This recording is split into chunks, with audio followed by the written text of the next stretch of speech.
Assalamualaikum warahmatullahi wabarakatuh. Saya Armi Widyowianti Putri, NIM 19060261189. Kali ini saya akan melakukan uji distribusi normal dan regresi linear sederhana. Untuk menguji distribusi normal, kita memerlukan variabel X dan Y. Apa itu variabel X?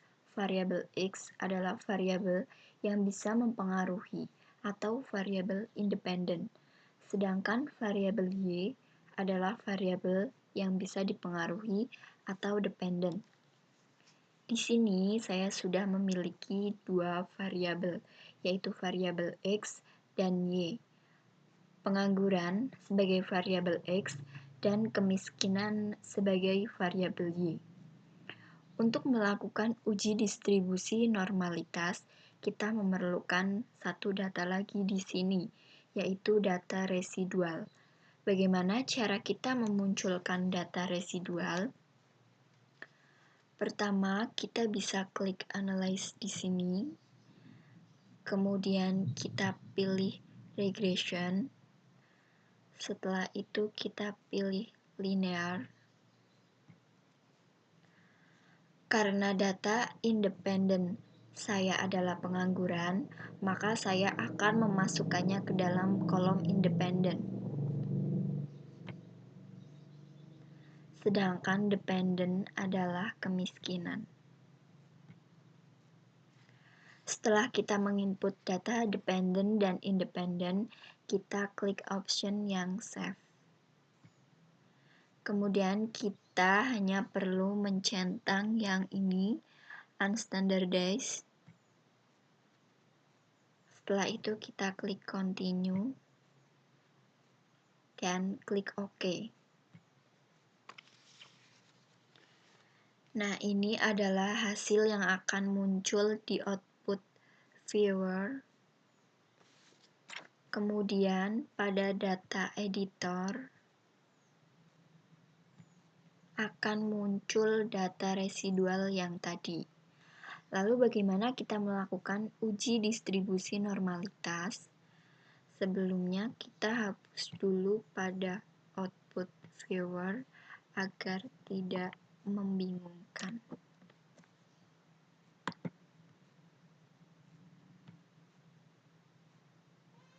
Kemudian kembali ke data editor. Lalu untuk melakukan uji distribusi normalitas, kita bisa klik Analyze lagi. Kemudian kita memilih Non-Parametric Test. Kemudian pilih Legacy Dialogs. Kemudian pilih yang Sample Case. Karena kita akan melakukan uji distribusi normalitas, variabel yang kita masukkan adalah yang ini, Unstandardized. Kita masukkan ke dalam kolom Test Variable List. Kemudian kita pastikan yang ini tercentang normal. Lalu klik OK.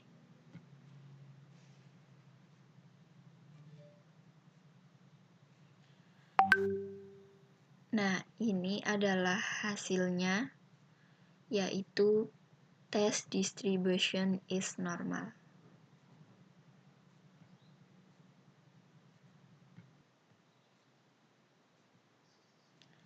Untuk selanjutnya, kita akan melakukan regresi linear sederhana.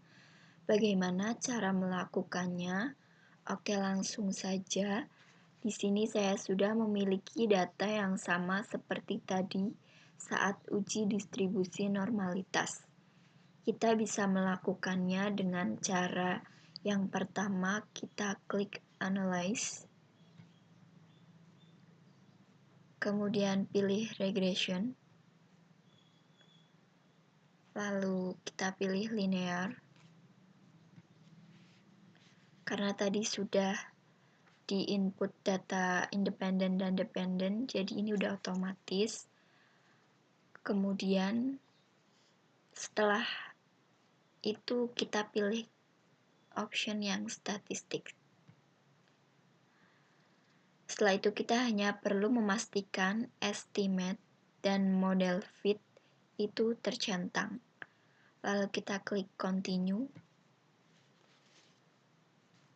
Setelah itu kita memilih option.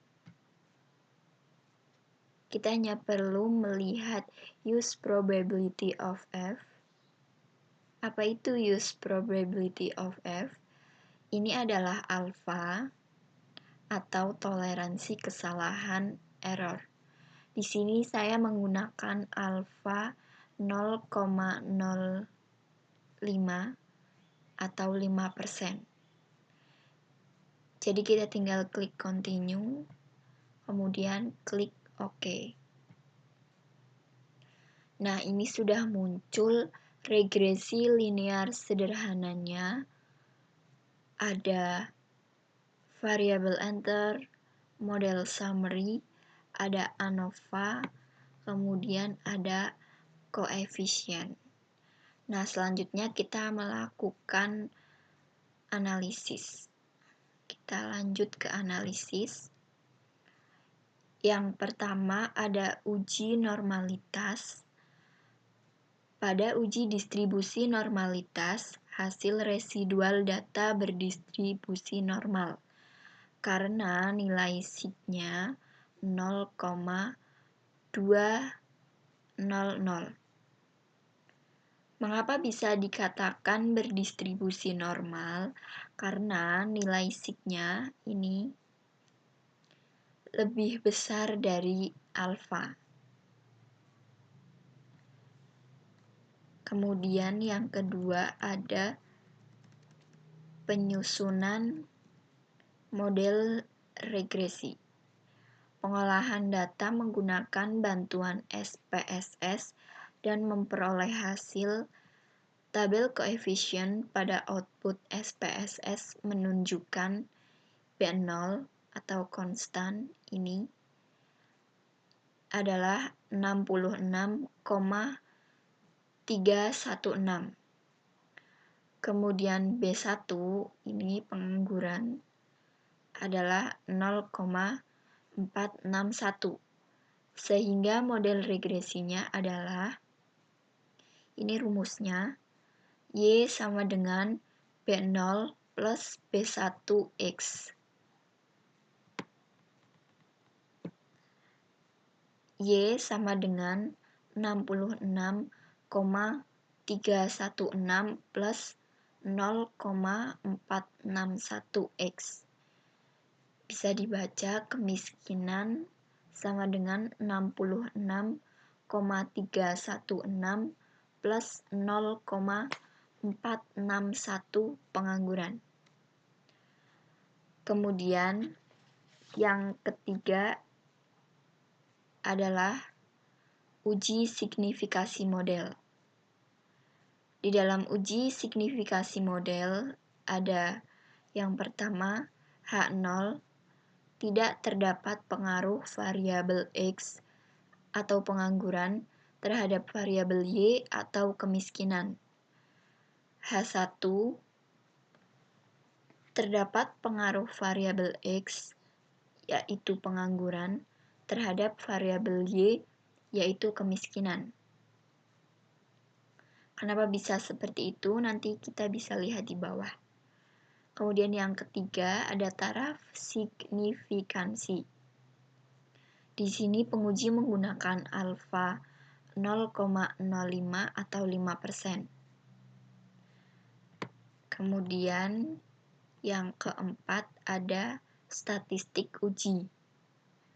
Pengolahan data menggunakan SPSS memperoleh hasil tabel ANOVA pada output menunjukkan nilai signifikansi sama dengan 0,008.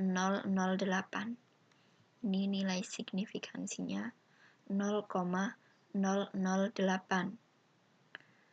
Kemudian yang kelima ada kriteria uji.